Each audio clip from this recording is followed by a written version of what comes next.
এরে নবীর উম্মতে দল, আল্লাহর আযাবটা কেমন ভয়ঙ্কর, হাসরের মাঠটা কেমন একটা পরিস্থিতি হবে। বর্তমানে একটা সূর্য 30 কোটি 9 লক্ষ মাইল উপরে সূর্য, কিন্তু এখন সূর্য নাই। হাসরের ময়দানে আল্লাহ সূর্যকে বলবে, সূর্য তোর যত তাপ আছে তুই জমিনের মধ্যে ছাড়িয়া দে। সূর্যের তাপে জমিনটা হয়ে যাবে তামা, গুনাহগারে মগজ পাতের মারের মতো ঠাস ঠাস করে ফেটে যাবে। শুধু তাই না, পেটের নারী বুড়ি পায়খানা রাস্তা দিয়ে বের হয়ে পড়ে যাবে। অপরদিকে জাহান্নাম কঠিন হুঙ্কার মারে। আল্লাহ ফেরেশতাদেরকে বলবে, আরে ফেরেশতারা, তোমরা জাহান্নামকে বরবাদ করো। 70,000 রহমতের ফেরেশতারা জাহান্নামকে ধরতে পারে না। জাহান্নাম বিকট অবস্থা, জাহান্নামের আওয়াজে হাসরের ময়দানটা থরথর করে কেঁপে উঠবে। আমার আপনার নবী, মায়ার নবী সেজদায় পড়ে কাঁদবেন আর বলবেন, আল্লাহ আমার উম্মতগুলোকে জাহান্নাম থেকে বাঁচাও। আমার একটা উম্মত জাহান্নামে গেলে আমি মুহাম্মদ আপনার তুমি জান্নাতে যাব না। আল্লাহ বলবেন, ও পয়গম্বর, ওয়ালা সাউফা ইউতিকা রাব্বুকা ফাতারদা, ও পয়গম্বর আমি আল্লাহ আপনাকে বেজার করব না, আপনার একটা উম্মতর জাহান্নামে দেওয়া হবে না।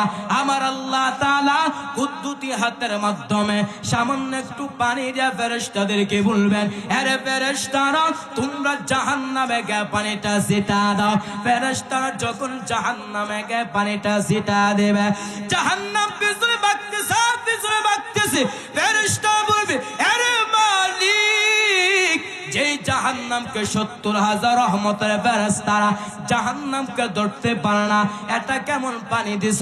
এটা কি আবেহাতের পানি নাকি জমজমের পানি নাকি কাউসারের পানি? আল্লাহ বলবে, না রে ফেরেশতারা, এটা জমজমের পানিও না, এটা কাউসারের পানিও না। এই পানিটা হলো আমার আখির জামানার পয়গম্বরের উম্মতের চোখের পানি। আলহামদুলিল্লাহ,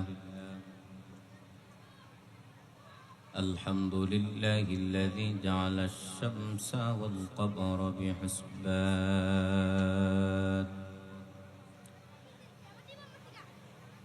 ওয়ান নাজমা ওয়াশ-শাজারা ইয়াসজুদান وفضل زمادا على زماد كما فضل مكادا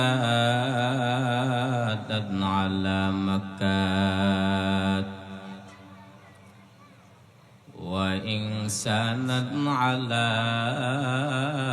إنسان ونشهد أن لا إله إلا الله وحده لا شريك له لا ضد له ولا ند له ولا مثل له ونشهد أن سيدنا وسندنا وحبيبنا وحبيب ربنا وطبيبنا وطبيب قلوبنا ومولانا محمدا عبده ورسوله صلى الله تعالى عليه وعلى آله وأصحابه وبارك وسلم تسليما كثيرا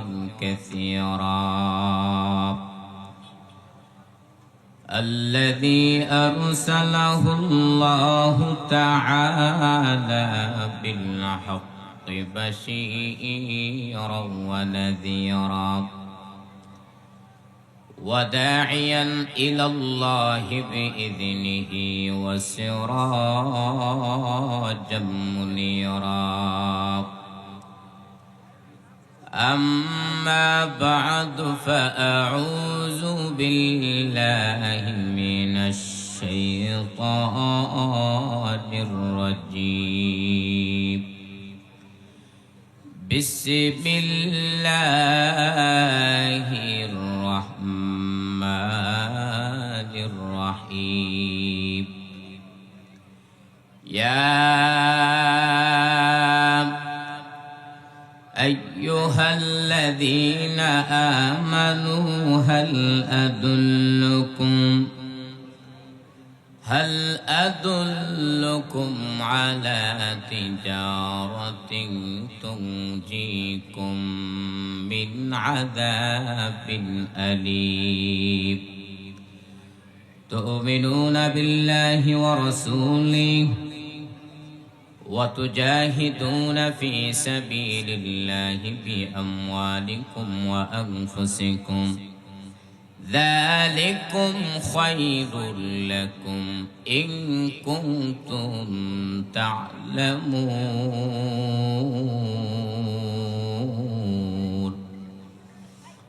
وقال رسول الله صلى الله عليه وآله وسلم الكيس من دان نفسه وعمل لما بعد الموت أو كما قال النبي عليه الصلاة والسلام صدق الله مولانا العظيم وصدق رسوله النبي الكريم ونحن على ذلك من الشاهدين والشاكرين والذاكرين والحمد لله رب العالمين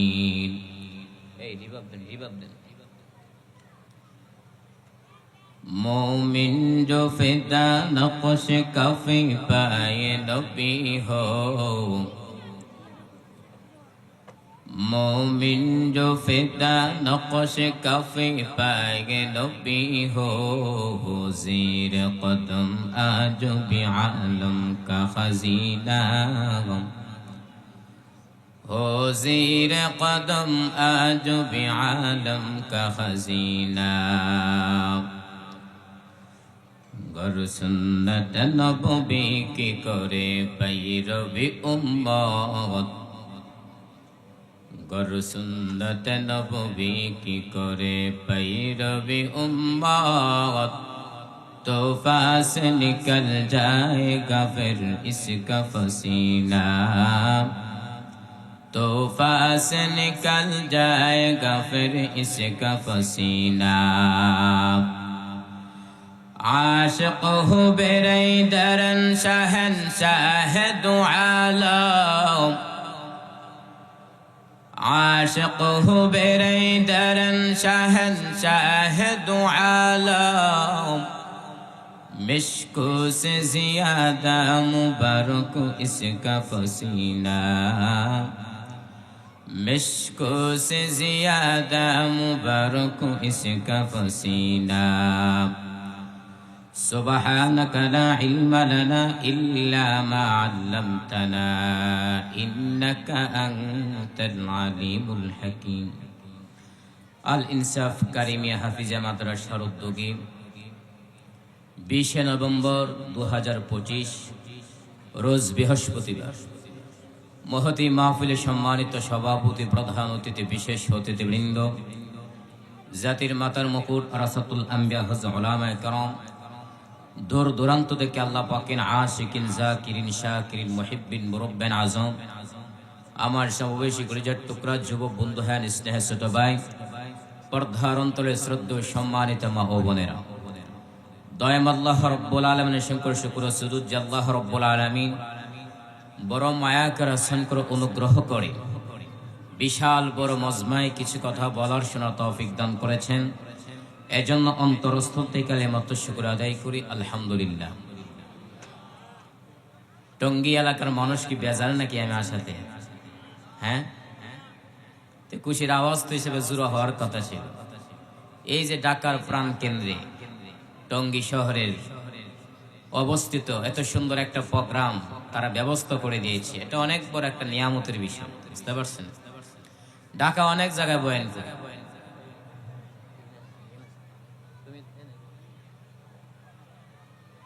ঢাকা অনেক বয়ান করি, খিলগাঁও বলেন, ডেমরা বলেন, বিভিন্ন জায়গায় বয়ান করি। তো এত সুন্দর মজলিস ব্যবস্থাপনা খুবই দুষ্কর বিষয়। এজন্য যেহেতু এত সুন্দর একটা প্রোগ্রামের ব্যবস্থা করে দিয়েছে এবং আমি আশা তো আপনারা খুশি, এজন্য ইমানের আওয়াজকে উঁচু করে এক আওয়াজে উচ্চ কণ্ঠে কালিমাত শুকর আদায় করি আলহামদুলিল্লাহ। লাখ কোটি দরুদ সালাম সাইয়্যিদুল মুরসালিন রাহমাতুল আলামিন শাফিউল মুজনিবিন খাতামুন নবিয়্যিন সাইয়্যিদুস সাকালান ইমামুল মুরসালিন শাফিউ আযম রাসূল আকরাম জনাবে হযরত মুহাম্মদুর রাসূলুল্লাহ সাল্লাল্লাহু আলাইহি ওয়াসাল্লামের উপর আমি পবিত্র কোরআন কারীম থেকে দুইটা আয়াত এবং মহানবী শ্রেষ্ঠ নবী হায়াতুন নবীর জিন্দা নবীর অসংখ্য অগণিত অমীয় বাণিজ্যিক একটা হাদিস পাঠ করেছি। এই দুই আয়াত এবং হাদিসকে সামনে রেখে অল্প কিছুক্ষণ কথা বলবো। সর্বপ্রথম আমাকে, তারপর আপনাদেরকে ইখলাসের উদ্দেশ্যে শোনার তৌফিক দান করে সবাই বলেন আমিন। আলোচনা শুরু করার পূর্বে আয়াত এবং হাদিসের অর্থ জানতে হবে, ঠিক না? এত বক্তা আছে দেশের মধ্যে, 1.5 ঘন্টা 2 ঘন্টা বয়ান করে, বয়ান শেষ করার পূর্বে বলে যে আপনাদের এলাকার মধ্যে আসলাম, আয়াত এবং হাদিসের অর্থ বলার সুযোগ পাই নাই। আছে না? কথা বলেন।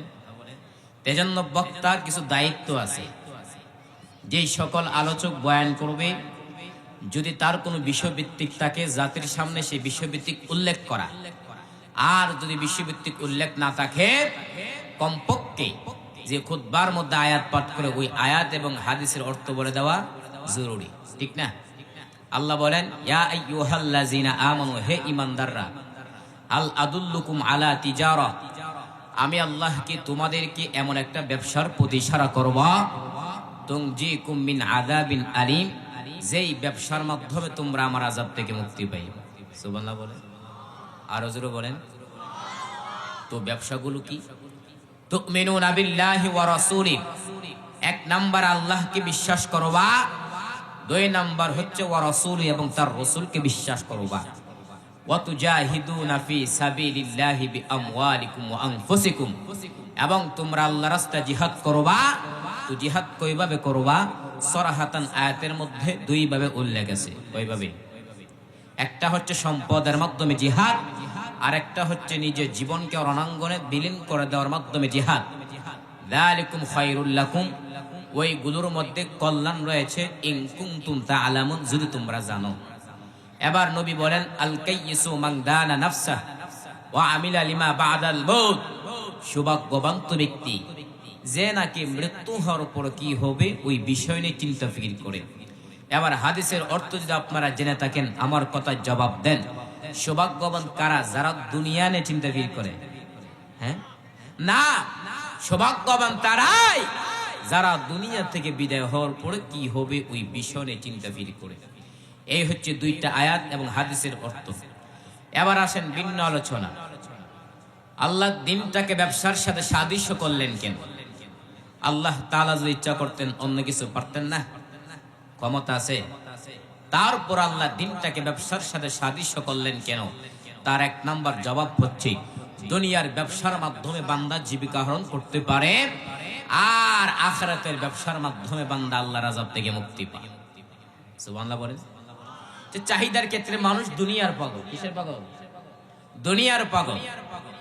আর যেহেতু আপনারা অনেক ব্যবসায়িক আছেন, এজন্য এমন কিছু কথা বলবো যে কথাগুলো যদি আপনার দুনিয়ার লাইনে প্রয়োগ করতে পারেন, আপনার দুনিয়ার জিন্দেগিতে আপনার সফলতা হয়ে যাবে। পাশাপাশি হুবহু ওই মূলনীতিগুলো যদি আপনি আখিরাতের লাইনে প্রয়োগ করতে পারেন, আপনার আখিরাতের জিন্দেগি আপনার সফল হয়ে যাবে। এবার আসেন 1 নাম্বার, দুনিয়ার মধ্যে যে আল্লাহর বান্দা ব্যবসা করতে চায়, এই টঙ্গী এলাকার মধ্যে যারা ব্যবসা করতে চায় শহরের মধ্যে, তাদের 1 নাম্বার দায়িত্ব হচ্ছে ব্যবসা সম্পর্কে তার জ্ঞান থাকতে হবে। কি থাকতে হবে? এই কিশোর বসো, চলো বসো, ওটা কেন বেশি বেশি, এই বসো। যে 1 নাম্বার যে আল্লাহর বান্দা ব্যবসা করতে চায়, ওই ব্যক্তি তার সর্বপ্রথম তার দায়িত্ব হচ্ছে ব্যবসা সম্পর্কে তার জ্ঞান থাকতে হবে। ঠিক তেমন ভাবে যেই বান্দা দিনের উপর চলতে চায়, নামাজ পড়তে চায়, উযু করতে চায়, ওই ব্যক্তির জ্ঞান লাগবে না? কোন ব্যক্তি যদি উযু ভঙ্গের কারণ না জানে আর উযু করে উযু সঠিক হবে? সেজন্য যে আল্লাহর বান্দা ব্যবসা করতে চায় ওই ব্যক্তির ব্যবসা সম্পর্কে তার জ্ঞান থাকতে হবে। ঠিক তেমন ভাবে যেই বান্দা নামাজ পড়তেছা, যেই বান্দা রোজা রাখতেছা, যেই বান্দা হজ করতেছা, ওই ব্যক্তির জ্ঞান লাগবে না? এজন্য নবী বলেন তলাবুল ইলমি ফারিদাতুন আলা কুল্লি মুসলিম, প্রত্যেক নরের উপর ইলমের শিক্ষা করা কি ফরজ। 2 নাম্বার আসেন, যে আল্লাহর বান্দা ব্যবসা করতে চা, ওই ব্যক্তির পুঁজিও থাকতে হবে। কি থাকতে হবে?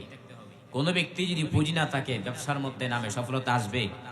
ঠিক তেমন ভাবে যে বান্দা নামাজ পড়তেছে, যে বান্দা রোজা রাখতেছে, যে বান্দা হজ করতেছে, ওই ব্যক্তির আমলটা আল্লাহর কাছে কবুল হতে হলে তার ঈমান থাকতে হবে।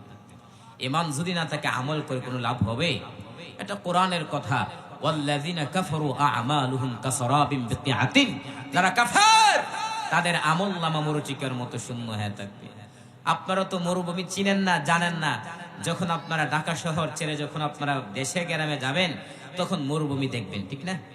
যখন আপনি মরুভূমির মধ্যে যাবেন দূর থেকে দেখবেন পানি পানি করে চিৎ করে। যখন আপনি কাছে যাবেন, আরে সেটা তো পানি না, সেটা কি? বালি। এজন্য ঈমান দামি সম্পদ। যদি ঈমান না থাকে আপনি যত আমল করেন জান্নাত পাবেন? এজন্য ঈমান একটা দামি সম্পদ।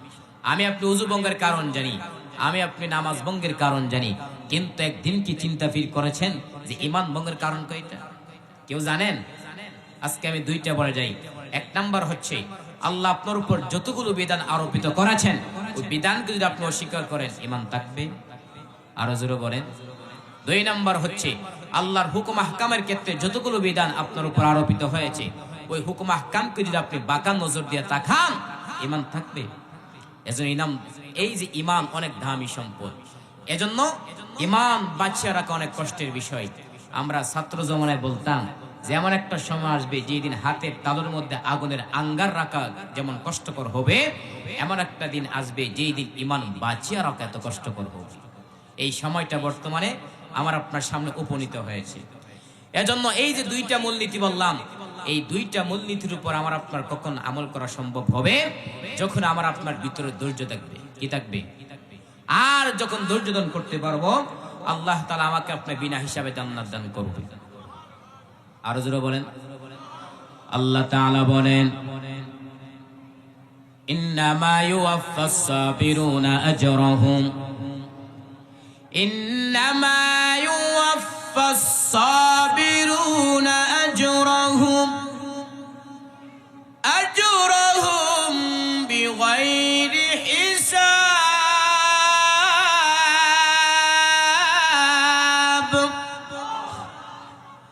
আল্লাহ তাআলা বলেন যারা ধৈর্য দান করবে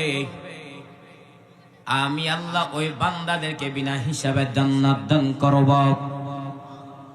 এর নবীর উম্মতের দল ধৈর্যের দৃষ্টান্ত কায়েম করলেন আল্লাহর পয়গম্বর হযরত ইব্রাহিম আলাইহিস সালাতু ওয়াস সালাম। ধৈর্যের দৃষ্টান্ত কায়েম করলেন আল্লাহর পয়গম্বর হযরত ইসমাঈল আলাইহিস সালাতু ওয়াস সালাম। ঠিক নি? ধৈর্যের দৃষ্টান্ত কায়েম করলেন আল্লাহর পয়গম্বর হযরত আইয়ুব আলাইহিস সালাতু ওয়াস সালাম।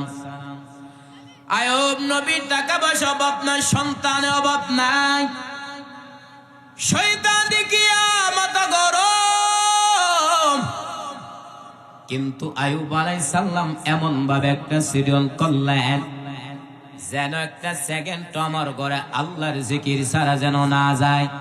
শয়তানের মাথা গরম হয়ে গেল, এত ইবাদত আইয়ুব করবেটা কেমন করে হয়? আল্লাহ গো তোমার এত সম্পদের মায়ে পুরা তোমার ইবাদত করে, তোমার এত সন্তানের মায়ে পুরা তোমার ইবাদত করে। আল্লাহ কয় না, আইয়ুব যে ইবাদত করে একমাত্র আমার মহব্বত আর ধৈর্যের সাথে ইবাদত করে। বলে না না, কয় দেখ আমি পরীক্ষা করি, সব সম্পদ গুলা গুনে জ্বালায় দিলাম। আইয়ুব নবী কাছে ইবলিস কইরা আইয়ুব আল্লাহকে ডেকে লাভ নাই, কারণ তোমার সব সম্পদ আগুনে পড়ে যায়। আইয়ুব নবী মুনাজ্জাত দেন আলহামদুলিল্লাহ। ইবলিস বলে নাউজুবিল্লাহ, বল আলহামদুলিল্লাহ কেন? আইয়ুব নবী ডাক দেয়া কয় আলহামদুলিল্লাহ বলার কারণ আল্লাহ পাক রব্বুল আলামিন আমাকে সম্পদ দান করেছেন। এই সম্পদের কারণে ইবাদত করতে মারাত্মক ব্যাঘাত সৃষ্টি হতো। আজকে আমার সম্পদ নাই, ইবাদতের মধ্যে কোনো টেনশন নাই। ইবলিস কয় মানি না, আল্লাহ কয় দেখ আরো পরীক্ষার মধ্যে ফালায় দিতেছি। কুরওয়াতুন ওয়াইজিন নামক কিতাবের মধ্যে উল্লেখ রয়েছে আয়ুব নবীর শরীরের মধ্যে কিরা পোকা ধরে গেছে।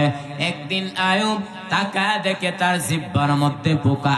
এতদিন আয়ুব জিহ্বা নাড়া নাড়া আল্লাহর জিকির কতদিন ঠান্ডা হয়ে যেত। আজ নবীর চোখে কোটাই পানি, আল্লাহকে ডেকে বলে উদার বালি, এতদিন আমি এত সুস্থ ঠিক মতো খাইতে পারি না, কিন্তু তোমার দেওয়া জিহ্বা দেয়া যখন তোমার নামের জিকির করে আমার ক্ষুধার তৃষ্ণা মিটে যায়। আজকে আবার জিহ্বার মধ্যে পোকা, আমি কেমন স্মরণ করব রে মালিক। আয়ুব নবী এইভাবে নিজে নিজে মুহাসাবা করতেছেন, আল্লাহর কাছে ধৈর্যের পাহাড় কায়েম করতেছেন। হঠাৎ করে তাকায় দেয় তার সকল বিবিরা তার সামনে দাঁড়ায় বলেন, আর আমরা আপনার ঘরে থাকবো না, আপনি আমাদেরকে তালাক দিয়ে দেন। সবাই চলে যেতেছে, আপনি চলে যায়, আমরা থাকতে চাই না। আয়ুব নবী বলে যাও যাও, বিদায় না বিবিরা যেতেছে। নবী কান্না করে তার বালি, দুনিয়াতে সন্তান যদি মার কাছে বাবার কাছে আশ্রয় নেই, আবার বাবা যদি সন্তানকে পাহাড় কয় মায়ের কাছে আশ্রয় নেই, কিন্তু শেষ পর্যন্ত প্রত্যেকটা মানুষের জীবনের আপন হতার আদরের বিবি ছাড়ার কেউ নেই। ওদের বালি আজ আমার বিবির আমার কাছ থেকে চলে যাইতেছে। আল্লাহ আমার মনে কোনো কষ্ট নাই, তোমার কাছে অনুরোধ তুমি আমাকে ছেড়ে দিও না রে মালিক। দুনিয়া সব আমাকে ছেড়ে চলে যাও, আপনি আমাকে ছেড়ে দিয়েন না রে মালিক। আয়ুব নবী কোথাও তুই আপনার চোখ বেবে পানি ফোঁটাগুলো গালবে পড়তেছে। হঠাৎ করে তাকা দেখে তার বাড়ি কিনারা একমাত্র বিবি ইউসুফ নবীর কন্যা রহমা আয়ুব নবীর পাড়ি কিনারায় বসে বসে কান্না করে। আয়ুব নবী বলে সবাই চলে গেছে, তুমি যাও নাই কেন বিবি? রহমা নামক বিবি পাঁচ কান্না করেন আর বলে উপায় গম্বর, আমার বাবা ইউসুফের কন্যা কিন্তু আমার তো এমন কোনো আমল নাই। ওই যে হাসরের মাঠটা কেমন একটা পরিস্থিতি হবে, সূর্যের গরমে সহ্য করা যায় না, তামার জমিনে গরমে দাঁড়ানো যায় না। মুসা নবী কাঁদবেন আর বলবেন আল্লাহ আমারে বাঁচাও। ঈসা নবী কাঁদবেন আর বলবেন আল্লাহ আমারে বাঁচাও। ইব্রাহিম নবী কাঁদবেন আর বলবেন আল্লাহ আমারে বাঁচাও। আম্মাদান আয়েশা বলবেন নবী তখন আপনি কি করবেন? আপনি তো দুজাহানের নবী। মায়ের নবী বলবেন আয়েশা আমি তখন মাকামে মাহমুদে আমার মালিকের দরবারে সেজদায় পড়িয়া যাব আর বলবো আল্লাহ আমার উম্মতের বাঁচাও, আমার উম্মত গুলো বাঁচাও। আমার একটা উম্মত জাহান্নামে গেলে আমি মুহাম্মদ আপনার তুলে জান্নাতে যাব না। আম্মাদান আয়েশা বলবেন নবী তখন কান্নার পর কি হবে? রহমতের নবী আমার বলবেন হে আয়েশা আমার আল্লাহ আমাকে আদেশ করবেন নবী আপনি আর কাঁদবেন না, আপনার একটা উম্মতর জাহান্নামে দেওয়া হবে না, আপনি তাদেরকে দরিয়া দরিয়া তাদেরকে জান্নাতের দিকে নিয়ে যান।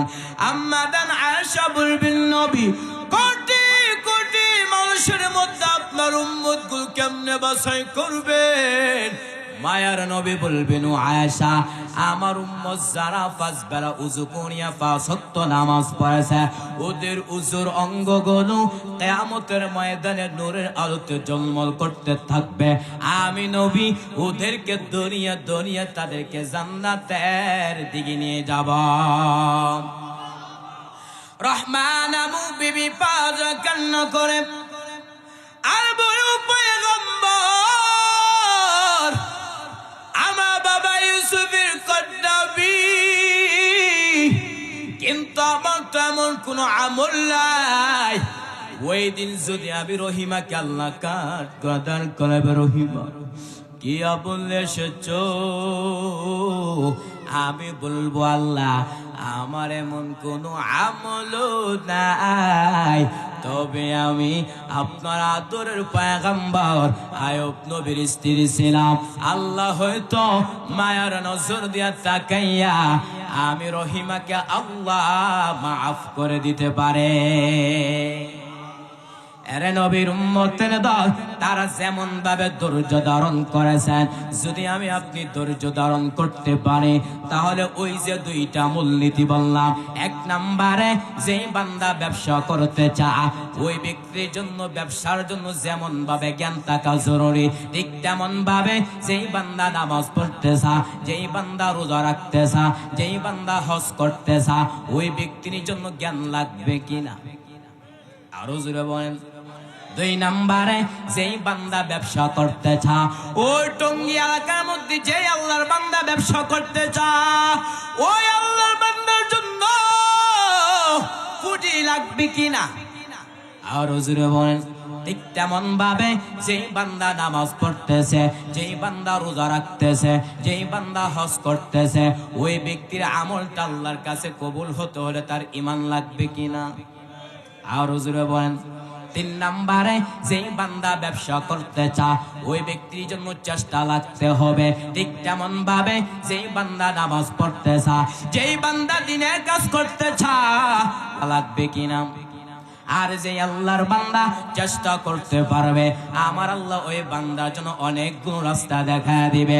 আল্লাহ তাআলা বলেন, ওয়াল্লাযীনা জাহাদু ফীনা লানাহদিয়ান্নাহুম সুবুলানা ওয়া ইন্নাল্লাহা লামা'আল মুহসিনিন।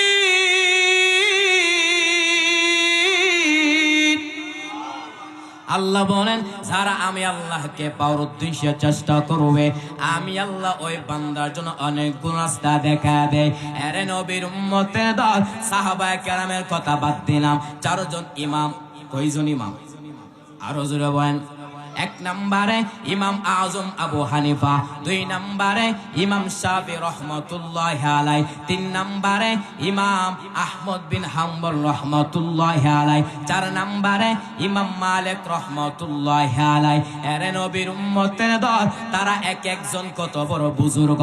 ছোট্ট একটা ঘটনা বলতেছি, ভালো করে শ্রবণ করেন। এরে নবীর উম্মতের দল, জমানার কুতুব ইমাম মালিক রহমাতুল্লাহি আলাইহি, ওই আল্লাহর বান্দা 70 বছর বান্দা মনের মধ্যে জীবন কাটায়, কিন্তু একটা বড় আল্লাহর বান্দা মদিনার মধ্যে হাতে জুতা পায়ে পরিধান করেন না। এরে ইমাম মালিক, 70 বছর তুমি বান্দা মদিনার মধ্যে কাটাও, কিন্তু তুমি জুতা পায়ে পরিধান করো নাই কেন? ইমাম মালিক বলে, আমি নবীর বড় আশিক, আমি যখন মদিনার অলিগলিতে জুতা লাগাইয়া হাঁটি, আমি নাকটা লাগা দেখি পয়গম্বরের রোজার গেরান আমার নাকে রাখতেছে। ইমামুল আউয়ালিনাল আখিরিন, বহর সাদাকা রহমাতাল লিল আলামিন, শুধু জুদাস রহমাতাল লিল আলামিন, মসজিদে ও শুধু হামারু এ জমিন। এরে নবীর উম্মতে দল ইমাম মালিক রহমতুল্লাহ আলাই 70টা বছর বান্দা মদিনার মধ্যে কাটা। ইচ্ছা করলে বান্দা মদিনা থেকে মক্কায় গিয়ে বছর বছর হজ পালন করতে পারে, বছর বছর উমরা পালন করতে পারে, কিন্তু এত সুযোগ থাকার পর ইমাম মালিক মদিনা থেকে মক্কায় যায় না। ইমাম মালিক তার দিলের বুড়ো তামান্না, আমি যদি মদিনা থেকে মক্কা হজ করতে যাই আর ওকে যদি আমার ইন্তেকাল হয় আমি তো মদিনাওয়ালা পাশে থাকতে পারবো না। এরে নবীর উম্মতের দল ইমাম মালিক নবীর প্রতি মহব্বত কি এমনি এমনি চলে আসছে নাকি? আরো জোরে বলেন, এরে নবীর উম্মতের দল রহমতের নবী আমার কি বলেন? রহমতের নবী আমার বলেন, মান যারা কবরি ওয়াজাবাত লাহু শাফাআতি। নবী আমার বলেন, উম্মত যে সকল বান্দা আমি নবীর রওজা জিয়ারত করলো ওই ব্যক্তির জন্য আমি নবীর পক্ষ থেকে সুপারিশ ওয়াজিব হয়ে গেল। আরো জোরে বলেন, এরে নবীর উম্মতে দল মদিনা শরীফের এই ফজিলত শুধু তাই না, এই যে বাইতুল্লাহ আছে, ওই যে কালো ঘরটা আছে, ওই ঘরটার কেমন দাম? রহমতের নবী আমার বলেন, এই যে বাইতুল্লাহ যে কালো ঘরটা আছে ওই ঘরের মধ্যে প্রতিদিন 120টা রহমত নাজিল হয়। কয়টা? কয়টা? 120টা। নবী আমার বলেন, যে আল্লাহর বান্দা ওই যে বাইতুল্লাহ জিয়ারত করে ওই ব্যক্তির উপর আল্লাহর পক্ষ থেকে 60টা রহমত নাজিল হয়। শুধু তাই না, যে আল্লাহর বান্দা বাইতুল্লাহকে সামনে রেখে নামাজ পড়ে রহমতের নবী আমার বলেন ওই ব্যক্তির উপর 40টা রহমত নাজিল হয়। আর রহমতের নবী আমার বলেন, যেই সকল বান্দা আমার আল্লাহর ঘরটা অফ করলো না, নামাজও পড়লো না, শুধু তাকা থাকে আর বলেন এটা আমার রবের ঘর, রহমতের নবী আমার বলেন, আরে উম্মত যে আল্লাহর বান্দা শুধু তাকা থাকে আর বলে এই যে কালো ঘরটা আছে এটা আমার মালিকের ঘর, রহমতের নবী আমার বলেন ওই ব্যক্তির উপর 20টা রহমত নাজিল হয়ে যায়। আরে নবীর উম্মতে দল জামানার কুতুব ইমাম মালিক রহমতুল্লাহ আলাই ওই আল্লাহর বান্দা মদিনা থেকে মক্কা যায় না।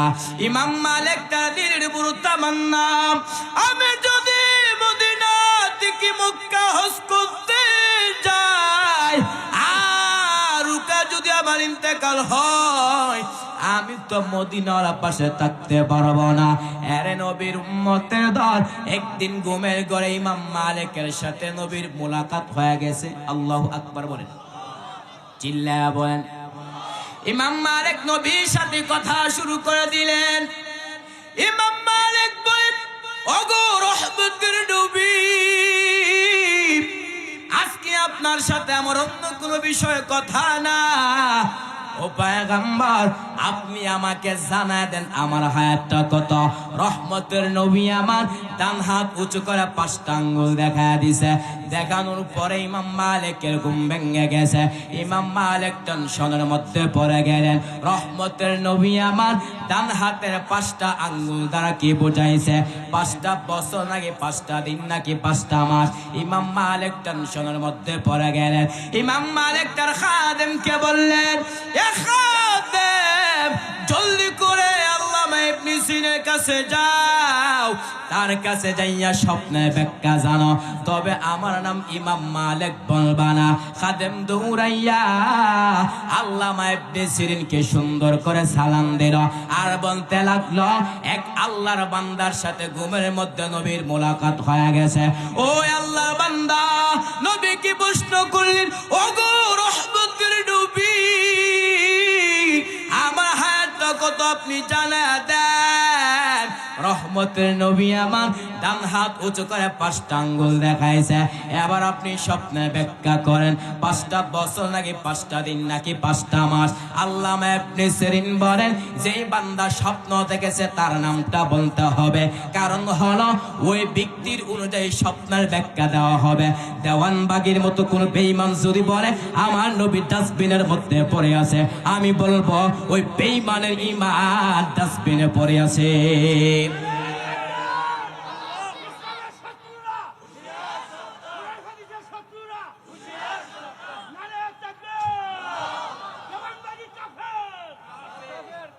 এরে নবীর উম্মতের দল, আল্লামা ইবনে সিরিন এই কথা বলার পরে খাদেম দৌড়াইয়া ইমাম মালিকের কাছে গিয়া বলতে লাগলো, আসসালামু আলাইকুম শাইখ আমার, আপনার নাম না বলে স্বপ্নের ব্যাখ্যা দিবে না?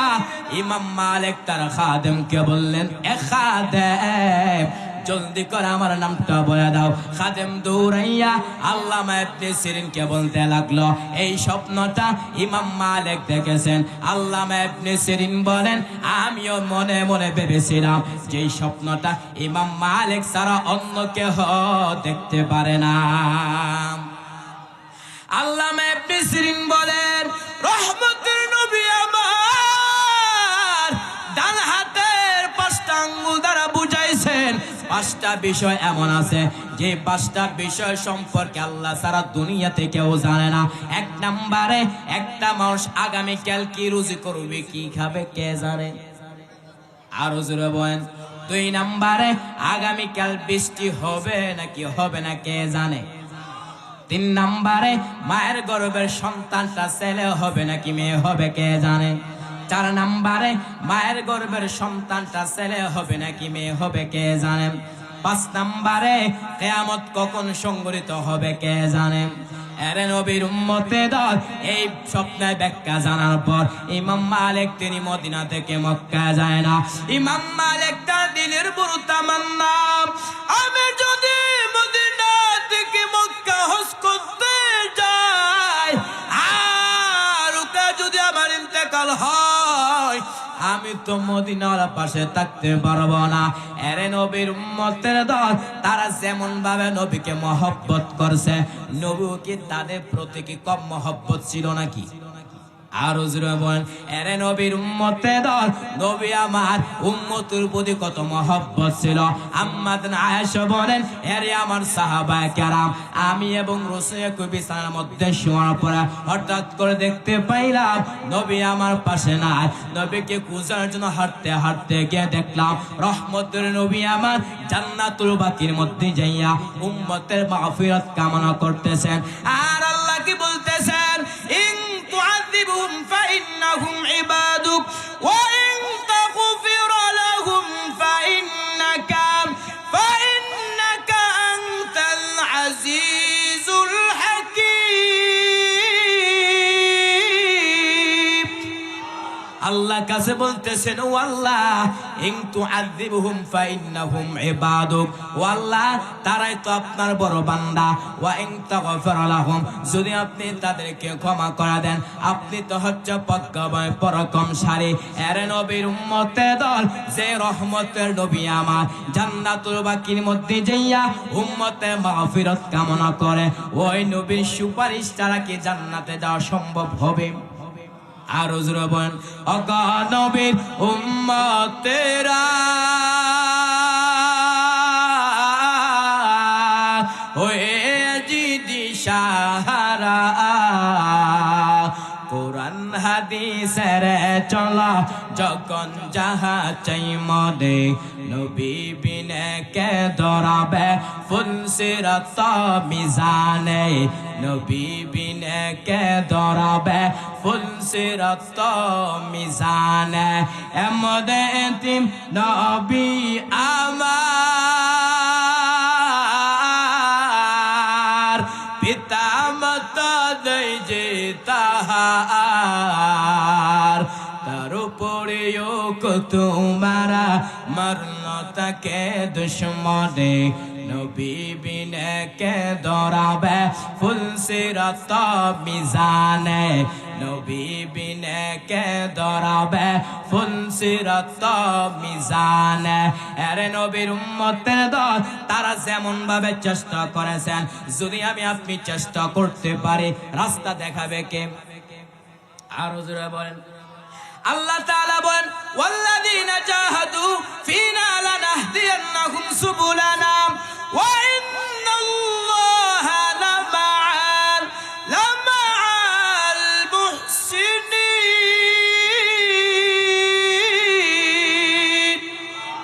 আল্লাহ বলেন, ওয়াল্লাযিনা জাহাদু, যারা আমি আল্লাহকে পাওয়ার উদ্দেশ্যে চেষ্টা করবে, আমি আল্লাহ ওই বান্দার জন্য অনেক রাস্তা দেখায় দেব। আরে নবীর উম্মতে দল, এই যে তিনটা মূলনীতি বললাম, এই তিনটা মূলনীতির উপর আলোচনা শেষ করব। আল্লাহ বলেন, ইয়া আইয়ুহাল্লাযিনা আমানু, হে ঈমানদাররা, হাল আদুল্লুকুম আলা তিজারা, আমি আল্লাহ কি তোমাদেরকে এমন একটা ব্যবসার প্রতি ইশারা করব, যেই ব্যবসার মাধ্যমে তোমরা আমার আযাব থেকে মুক্তি পাইবা। তো ব্যবসাটা কি? তো উমিনুনা বিল্লাহি ওয়া রাসূলি, এক নাম্বার আল্লাহকে বিশ্বাস করবা, দুই নাম্বার তার রাসূলকে বিশ্বাস করবা। কিভাবে বিশ্বাস করবা? জবানের মাধ্যমে, স্বীকারোক্তির মাধ্যমে বিশ্বাস করতে হবে, অন্তরের মাধ্যমে বিশ্বাস করতে হবে, আমলের মাধ্যমে বিশ্বাস দেখাতে হবে। এরে নবীর উম্মতে দল, সাহাবায়ে কেরাম তারা নবীকে কেমন মহব্বত করছে, সাহাবায়ে কেরাম নিজের জীবনে চাইতে নবীকে মহব্বত করছে। শুধু তাই না, সাহাবায়ে কেরামের হাতে যা ছিল সব দান করে দিয়েছে। এরে নবীর উম্মতে দল, ছোট্ট একটা ঘটনা ভালো করে শ্রবণ করেন। রহমতের নবী আমার তাবুকের যুদ্ধের সময় যখন চলে আসছে, নবী সাহাবায়ে কেরামদের কি বললেন? হে আমার সাহাবায়ে কেরামের দল, আমরা যুদ্ধের ময়দানে অংশগ্রহণ করব, দান সদকা করো, সম্পদ দান করো। উমর দান করলেন, উসমান দান করলেন, হযরত আলীও দান করলেন, আবু বকর তার সম্পদ নিয়ে হাজির করলেন। আল্লাহর নবী বললেন, আরে উমর, কে পরিমাণ সম্পদ দান করেছ? উমর বলেন, আমার সম্পদ অর্ধেক আমি দান করে দিলাম। নবী আবু বকর কি বললেন?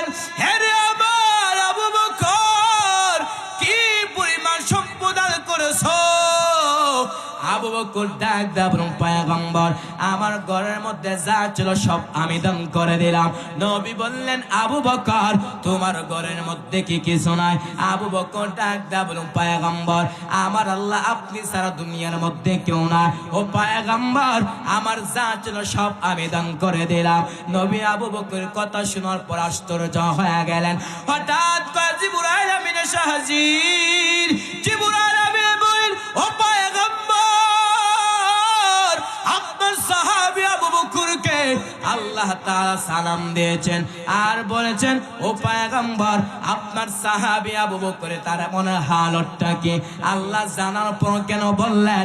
আল্লাহ তার নবীকে বুঝাইলেন আল্লাহ আবু বকরকে কত মহব্বত করেন। আল্লাহর নবী বললেন, আরে আবু বকর, আল্লাহ তোমাকে সালাম দিয়েছেন আর জানতে চেয়েছেন এই অবস্থা তোমার মনের হালতটা কি? আবু বকর জবাব না দিয়ে কান্না শুরু করলেন। নবী আবু বকর কি বললেন? হে আমার আবু বকর, জবাব দিবা কেন? তুমি কান্না করতেছো? আবু বকর কান্না করে করে বলে, ও পয়গম্বর, আমি আবু বকর ছিলাম জাহান্নামের আসামি। আমি আবু বকরকে কে চিনত, কিন্তু আপনার সোহবত আসার কারণে আল্লাহ আমাকে তো সম্মান দান করেছে, যার বদৌলতে আমি আবু বকরকে আল্লাহ সালাম পাঠায়াছেন। जिंदगी में बंदगी तो करना है, जिंदगी में बंदगी शर्मिंदा है, जिंदगी में बंदगी शर्मिंदा है। आयते हम कुछ न कुछ खरीदने को, जैसे हो रोशन मेरे कल्ब रूह, वरना कोई चारा तो जहाँ मैं नहीं, वरना कोई चारा तो जहाँ मैं नहीं। जिंदगी में बंदगी तो करना है, जिंदगी में बंदगी शर्मिंदा है, जिंदगी में बंदगी शर्मिंदा है। दुनिया में हो दुनिया का तलबगार ना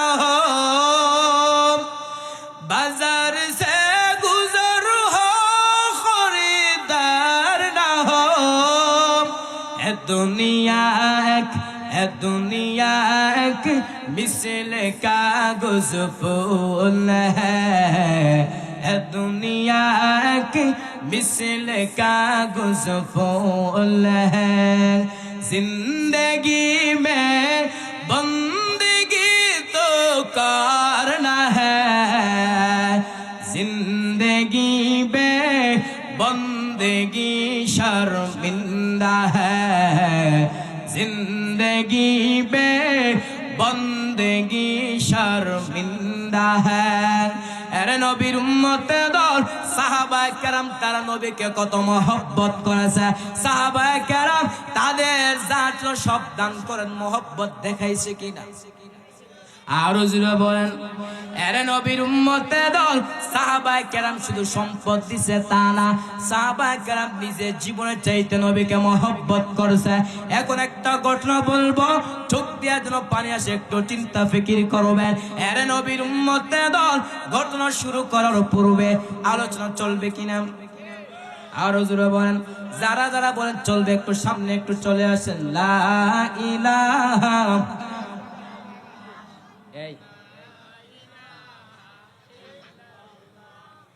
লা ইলাহা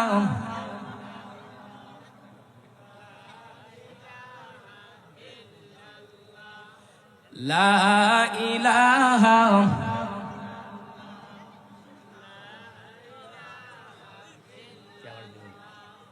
লা ইলাহা লা ইলাহা ইল্লাল্লাহ লা ইলাহা লা ইলাহা লা ইলাহা ইল্লাল্লাহু মুহাম্মাদুর রাসূলুল্লাহ এরে নবীর উম্মতে দল সাহাবায়ে কেরাম তারা নবীকে কত মহব্বত করেছে শুদ্ধ একটা ঘটনা বলতেছি ভালো করে শ্রবণ করেন চোখ দিয়ে যেন পানি আসে একটু চিন্তা ফিকির করবেন এরে নবীর উম্মতে দল রহমতের নবী আমার একদিন শীতের মধ্যে হুজরা শরীফ থেকে যখন বের হইলেন হঠাৎ করে একজন দেখতেছেন নবী একজন সাহাবী নবীজির কামরার সামনে দাঁড়াইয়া শীতের মধ্যে ধর ধর করে কাঁপতেছে নবী বললেন কে তুমি এত শীতের মধ্যে হুজরা শরীফের মধ্যে দাঁড়িয়ে আছো কেন এত শীতের মধ্যে তুমি ধর ধর করে কাঁপতেছো সামান্য একটু কাপড় দিয়া লজ্জাস্থানটা রাইকা আমার সামনে দাঁড়িয়ে আছো তার কারণটা কি ওই সাহাবী ডাক দিয়ে বলেন ও পয়গম্বর আমার নাম ইসলাম গ্রহণ করার পূর্বে ছিল আব্দুল উজ্জা ও পয়গম্বর ইসলাম গ্রহণ করার পর আমার নামটা রেখে দিয়েছিলেন আব্দুল্লাহ আমি হলাম সেই আব্দুল্লাহ নবী বললেন আমার আব্দুল্লাহ বাপ চাচা ধনী সকাল বেলা একটা কাপড় পরিধান করে বিকালে আরেকটা কাপড় পরিধান করে কিন্তু এখন তো দেখা যাচ্ছে আমার আব্দুল্লাহর গায়ে একটা কাপড় নাই শুধু একটা কাপড়ের টুকরা দিয়া লজ্জাস্থানটা ঢাইকা আমার সামনে দাঁড়িয়ে আছে তার কারণটা কি ওই সাহাবী ডাক দিয়ে বলেন ওগো রহমতের নবী আমি কেন আপনার দরবারে আসা যাওয়া করি আমার চাচা বলেছেন আব্দুল্লাহ মুহাম্মদের দরবার ছাড়তে হবে নতুবা আমার দরবার ছাড়তে হবে আমি বললাম চাচা যান আমি সব ছাড়তে পারি কিন্তু মায়ার নবী দরবার ছাড়তে পারবো না ও পয়গম্বর এই কথা বলার পর আমার আম্মা আমাকে একটা কাপড়ের টুকরা দিল ওই কাপড়ের টুকরা দিয়া লজ্জাস্থানটা ঢাইকা আপনার সামনে দাঁড়িয়েছে আপনাকে একটা নজর দেখার জন্য রহমতের নবী আমার ওই সাহাবীর কথা শোনার পর নবীজি চোখ দিয়ে টপ টপ করে পানি আরম্ভ হয়ে গেল নবী বললেন হে রে আব্দুল্লাহ আয় বল তোর মনে কোনো আকাঙ্ক্ষা ছিনি আব্দুল্লাহ চোখে পানি ফেলা কান্না করার বলে পয়গম্বর ওগো রহমতের নবী আমার এমন কোন আকাঙ্ক্ষা নাই ও পয়গম্বর আপনি আমার জন্য দোয়া করেন আল্লাহ যেন আমাকে শাহাদাতে মৃত্যু দান করে রহমতের নবী আমার ওই সাহাবীর জন্য যখন দোয়া করলো হঠাৎ করে একটা যুদ্ধ আসলো আব্দুল্লাহ রাস্তার মধ্যে দুনিয়া চাইরে বিদায় হয়ে চলে গেলেন নবী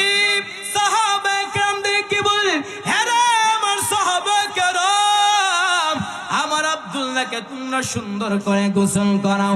আমি নিজে রাসূল আব্দুল্লাহ জানাজাটা পড়াইব।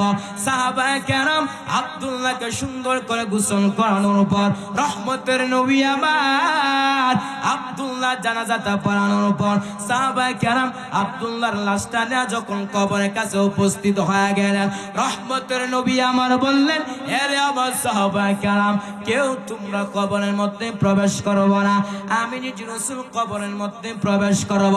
রহমতের নবী আমার কবরের মধ্যে প্রবেশ করার পর সাহাবায়ে কেরামদেরকে বললেন, এরে আমার সাহাবায়ে কেরাম, তোমরা আমার আব্দুল্লাহর লাশটা আমার হাতে দাও। নবীর হাতে আব্দুল্লাহ লাশটা দেওয়ার পর রহমতের নবী আমার লাশটা আকাশের দিকে উঁচু করে বলতেছেন, ও মালিক, আমিও আব্দুল্লাহ উপর সন্তুষ্ট হইলাম, তুমিও তার উপর সন্তুষ্ট হয়ে যাও। মরণের চিঠি যখন আসবে আমার, কালেমার তালকিন দিও বারে বার, প্রাণ ভরে দেখিব চাহারা তোমায়, দেখে নাও রওজা তোমায়। চিল্লা আল্লাহু আকবার বলেন, একসাথে বলেন, রাসূলুল্লাহ কি উপায় হবে আমার, হাবিবুল্লাহ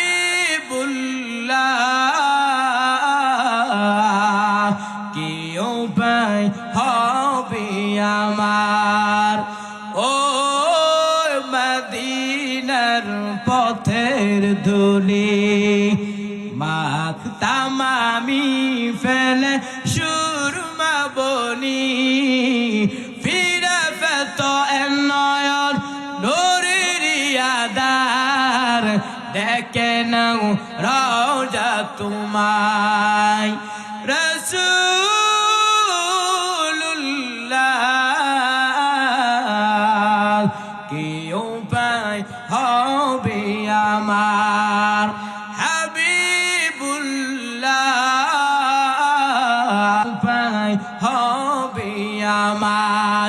এরে নবীর উম্মতে দল আল্লাহ তাআলা বলেন, ইয়া আইয়ুহাল্লাযীনা আমানু, হে ঈমানদাররা, হাল আদুল্লুকুম আলা তিজারা, আমি আল্লাহ কি তোমাদের কেমন একটা ব্যবসার প্রতি ইশারা করব, যেই ব্যবসার মাধ্যমে তোমরা আমার আযাব থেকে মুক্তি পাইবা। এরে নবীর উম্মতে দল, আল্লাহর আযাবটা কেমন ভয়ঙ্কর, হাসরের মাঠটা কেমন একটা পরিস্থিতি হবে। বর্তমানে একটা সূর্য 30 কোটি 9 লক্ষ মাইল উপরে সূর্য, কিন্তু এখন সূর্য নাই। হাসরের ময়দানে আল্লাহ সূর্যকে বলবে, সূর্য তোর যত তাপ আছে তুই জমিনের মধ্যে ছাড়িয়া দে। সূর্যের তাপে জমিনটা হয়ে যাবে তামা, গুনাহগারে মগজ বাতের মারের মতো ঠাস ঠাস করে ফেটে যাবে। শুধু তাই না, পেটের নারী বুড়ি পায়খানা রাস্তা দিয়ে বের হয়ে পড়ে যাবে। অপরদিকে জাহান্নাম কঠিন হুঙ্কার মারে। আল্লাহ ফেরেশতাদেরকে বলবে, আরে ফেরেশতারা, তোমরা জাহান্নামকে বরবাদ করো। 70,000 রহমতের ফেরেশতারা জাহান্নামকে ধরতে পারে না। জাহান্নাম বিকট আওয়াজ দেয়, জাহান্নামের আওয়াজে হাসরের ময়দানটা থরথর করে কেঁপে উঠবে। আমার আপনার নবী, মায়ার নবী সেজদায় পড়ে কাঁদবেন আর বলবেন, আল্লাহ আমার উম্মতগুলোকে জাহান্নাম থেকে বাঁচাও। আমার একটা উম্মত জাহান্নামে গেলে আমি মুহাম্মদ আপনার তুমি জান্নাতে যাব না। আল্লাহ বলবেন, ও পয়গম্বর, ওয়ালা সাউফা ইউতিকা রাব্বুকা ফাতারদা, ও পয়গম্বর, আমি আল্লাহ আপনাকে বেজার করব না, আপনার একটা উম্মতর জাহান্নামে দেওয়া হবে না। আমার আল্লাহ তাআলা কুদ্দুতি হাতের মাধ্যমে সামান্য একটু পানি দিয়ে ফেরেশতাদেরকে বলবেন, আরে ফেরেশতারা, তোমরা জাহান্নামে গিয়ে পানিটা ছিটা দাও। ফেরেশতারা যখন জাহান্নামে গিয়ে পানিটা ছিটা দেবে, জাহান্নাম পিছনে বাঁকতেছে, পিছনে বাঁকতেছে। ফেরেশতা বলবে, আরে মালিক, যেই জাহান্নাম জাহান্নামকে 70,000 রহমতের ফেরেশতারা জাহান্নামকে ধরতে পারে না। এটা কেমন পানি দিছ? এটা কি আবেহাতের পানি নাকি জমজমের পানি নাকি কাউসারের পানি? আল্লাহ বলবে না রে ফেরেশতারা, এটা জমজমের পানিও না, এটা কাউসারের পানিও না। এই পানিটা হলো আমার আখির জামানার পয়গম্বরের উম্মতের চোখের পানি। আরে নবীর উম্মতের দল চোখে পানি ফেলে কান্না করতে পারলে আল্লাহ জাহান্নাম থেকে মুক্তি দিবে। আল্লাহ বলেন, ইয়া আইয়ুহাল্লাযীনা আমানু, হে ঈমানদাররা, হাল আদুল্লুকুম আলা তিজারা, আমি আল্লাহকে তোমাদেরকে এমন একটা ব্যবসার প্রতি ইশারা করব যেই ব্যবসার মাধ্যমে তোমরা আমার আযাব থেকে মুক্তি পাইবা। আরে নবীর উম্মতের দল হাসরের মাঠে কঠিন অবস্থা বর্ণনা করলাম। এবার জাহান্নামের আগুনটা কেমন পরিস্থিতি হবে? মুসনাদুল ইমামে আযম আবু হানিফা রাহমাতুল্লাহি আলাইহি একটা হাদিস এনেছেন, জাহান্নামের মধ্যে দুইটা বান্দা জাহান্নামের মধ্যে জ্বলতেছে, আর বলতেছে ইয়া হান্নান, আর বলতেছে ইয়া মান্নান। এই দৃশ্য দেখা পর জিবরাইল আমিন আল্লাহর আরশ আজিমের সামনে সিজদায় পড়ে যাবেন।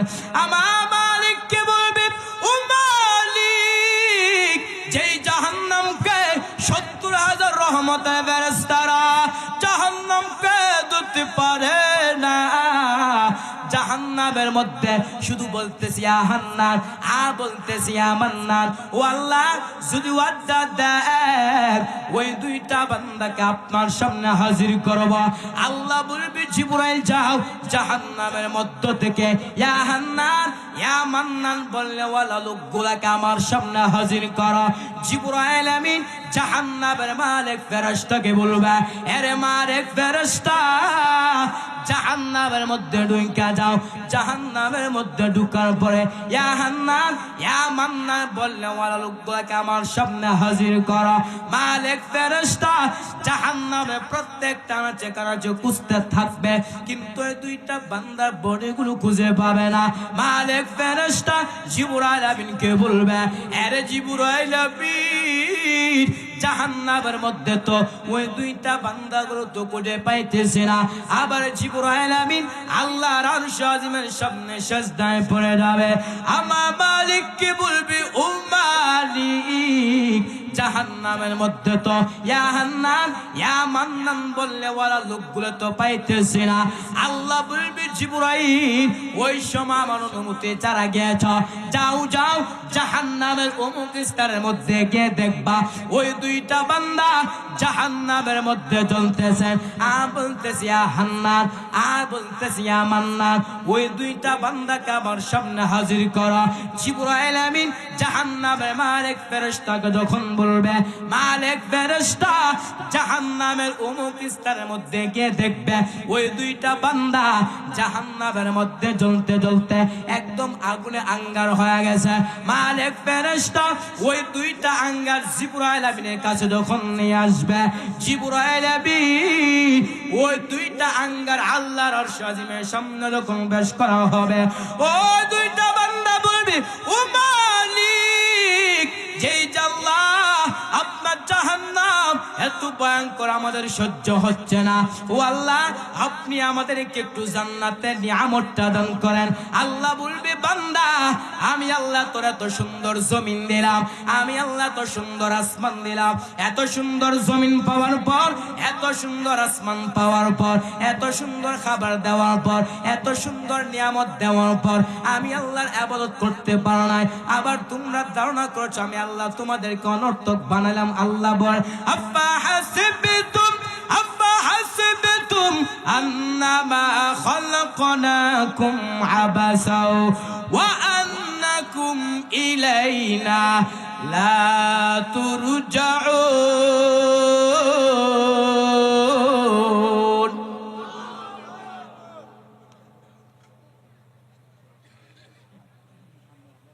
একটু সামনে চলে আসেন, আরেকটু জায়গা হচ্ছে না পিছনে, আরেকটু। আরে নবীর উম্মতের দল, আল্লাহ তাআলা বলবেন, হে দুইটা মানুষ, আমি আল্লাহ তোমাদেরকে কেন বানাইলাম? আমি আল্লাহ তো সুন্দর জমিন দিলাম, আমি আল্লাহ তোর এত নিয়ামত দিলাম, তার কারণটা কি? আল্লাহ বলেন, ওয়ামা খালাকতুল জিন্না জিন্না ওয়াল ইনসা ইল্লা লিয়াবুদুন।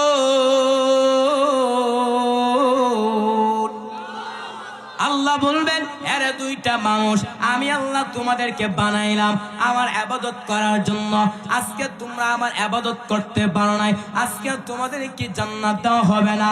ওই দুইটা বান্দা বলবে, ও মালিক, আপনার একটা নাম ছিল হান্নান, আপনার আরেকটা নাম ছিল মান্নান। ও আল্লাহ, এই নামগুলো উসিলা আপনি আমাদেরকে একটু জান্নাতের নিয়ামতটা দান করেন।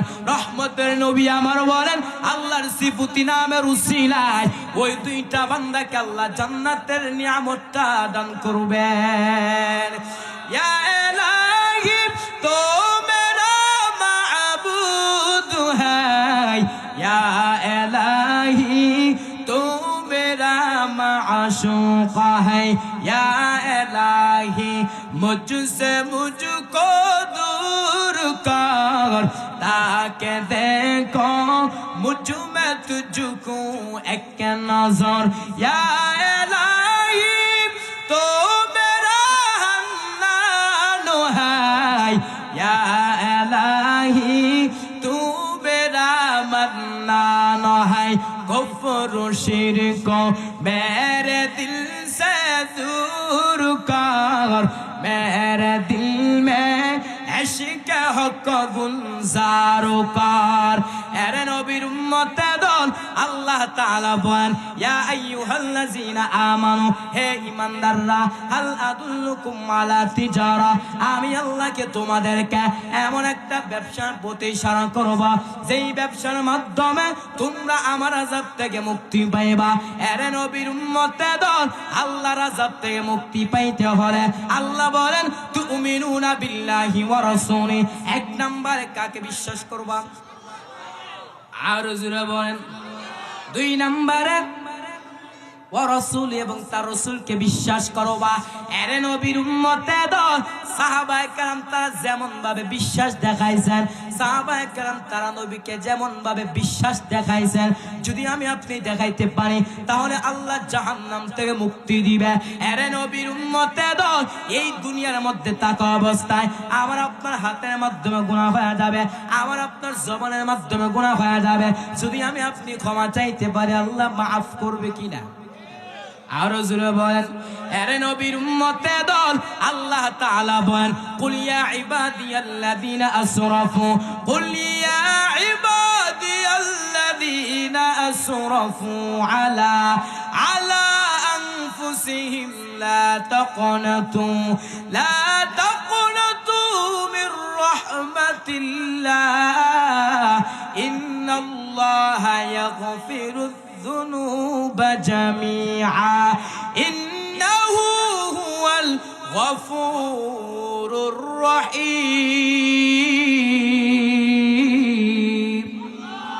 আল্লাহ বলেন, ওয়াইদা ইয়া ইবাদিয়াল্লাযীনা আসরাফু, হে আমার বান্দা, ও টঙ্গী এলাকার মুসলমান, আমার আল্লাহ তাআলা ডাক দেওয়ান, ইয়া ইবাদি, হে আমার বান্দা, আসরাফু, যারা সীমা লঙ্ঘন করেছ, আমি আল্লাহ রহমত থেকে নিরাশ হইবা না।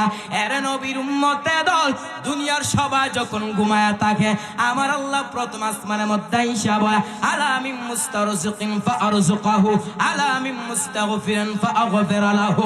আমার আল্লাহ তাআলা টঙ্গীর সবাই যখন ঘুমায়া থাকে, আমার আল্লাহ তাআলা প্রথম আসমানের মধ্যে হিসাব হয়, এরে টঙ্গী আব্দুল কারীম, আব্দুল সত্তার, আমি আল্লাহর কাছে রিজিক চা, আমি আল্লাহ তোর রিজিকের ওয়াসাআত বাড়ায় দেব। আলা মিন মুস্তাগফিরিন ফাআগফির লাহু, আমি আল্লাহ তাআলার কাছে ক্ষমা চা, আমি আল্লাহ তাআলা তোকে মাফ করে দিব। শুধু তাই না, আল্লাহ তাআলা বল, ওয়া ইযা সাআলাকা ইবাদি আন্নী ফাইন্নী করিব উজিবু দাওয়াতাদ দাঈ ইযা দাআন ফালইস্তাজিবু লি ওয়ালইউমিনু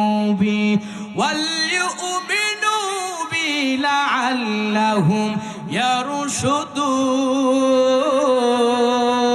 ইয়ারশুদুন। আল্লাহ বলেন, ফাদউনি আস্তাজিব লাকুম, এরে আমার বান্দা তুই আমাকে ডাকবি দিলে আমি তোর ডাকে সাড়া দিতে রাজি, সাড়া দিতে দেরি হয় না। এরে নবীর উম্মতের দল, আমার আল্লাহ তাআলা বলে বান্দা তুই আমার কাছে চাইতে দেরি পাইতে দেরি না। দুনিয়াওয়ালারা দিবে দিবে আসে, কিন্তু দরজা সব সময় খোলা রাখে। আরো জোরে বলেন, দুনিয়া সব সময় খোলা রাখে না। আমার আল্লাহ তাআলা বলেন, এরে আমার বান্দা তুই আমার কাছে চাইতে দিলে আমি পাইতে দিরি না। এরে নবীর উম্মতের দল, যদি আমি আপনি আল্লাহর কাছে চাইতে পারি, আমার আপনার গুনাহ হয়ে গেছে, আল্লাহ তাআলার কাছে ক্ষমা চাইলে আল্লাহ মাফ করে দিবে। এরে নবীর উম্মতের দল, মুসা পয়গম্বর আলাইহিস সালাতু ওয়াস সালাম মিশরের মধ্যে যখন বৃষ্টির প্রয়োজন, আল্লাহর কাছে যখন বৃষ্টির জন্য দোয়া করবে, আল্লাহ তাআলা জিবরাইল আমিনের মাধ্যমে জানাইলেন, ও পয়গম্বর আপনি যেই মজলিসের মধ্যে দোয়া করতেছেন ওই মজলিসের মধ্যে একজন জিনাকার আছে, তাকে উঠায়া দাও, নইলে জমিনের মধ্যে বৃষ্টি দেওয়া হবে না। মুসা নবী তো গরম মেজাজের নবী, ধমক দিয়া বলেন, কে জিনাকার, তাড়াতাড়ি মসজিদ থেকে উঠে যাও, তোমার কারণে বৃষ্টি হচ্ছে না। ওই আল্লাহর বান্দা তার মনটা এমন ভাবে আল্লাহর দিকে রুজু করছেন, আল্লাহর দিকে এমন ভাবে তার মনটা ফিরাইছেন, ওই আল্লাহর বান্দা এমন ভাবে আল্লাহর কাছে তওবা করতেছেন, আল্লাহকে বলতেছেন, ও মালিক জীবনে তো গুনাহ করলাম, 40টা বছর গুনাহ করেছি, আমার মা জানতো না, বাবা জানতো না, ও আল্লাহ যদি আবার আমি মসজিদ থেকে উঠে যাই সবাই চিনে ফেলবে আমি জিনাকার। ওই আল্লাহর বান্দা এমন ভাবে তওবা করেছে, আল্লাহ কুদরতি অন্তরের মধ্যে মায়া পয়দা হয়ে গেছে। আল্লাহ বললেন, এরে সাথে সাথে মিশরের জমিনটা একদম মেঘাচ্ছন্ন হয়ে গেল। মুসা পয়গম্বর বলেন, আল্লাহ তুমি বললা জিনাকার উঠলে বৃষ্টি দিবা না, কই জিনাকার উঠলে বৃষ্টি দিলা কেন? আল্লাহ বললেন, এরে মুসা পয়গম্বর তুমি কি জানো না আমার একটা নাম হচ্ছে রহমান, আমার একটা নাম হচ্ছে গাফফার। ওই বান্দা আমি আল্লাহর কাছে এমন ভাবে তওবা করেছে, আমি আল্লাহ কুদরতি অন্তরের মধ্যে মায়া পয়দা হয়ে গেছে, সাথে সাথে আমি আল্লাহ ওই বান্দাকে মাফ করে দিয়েছি।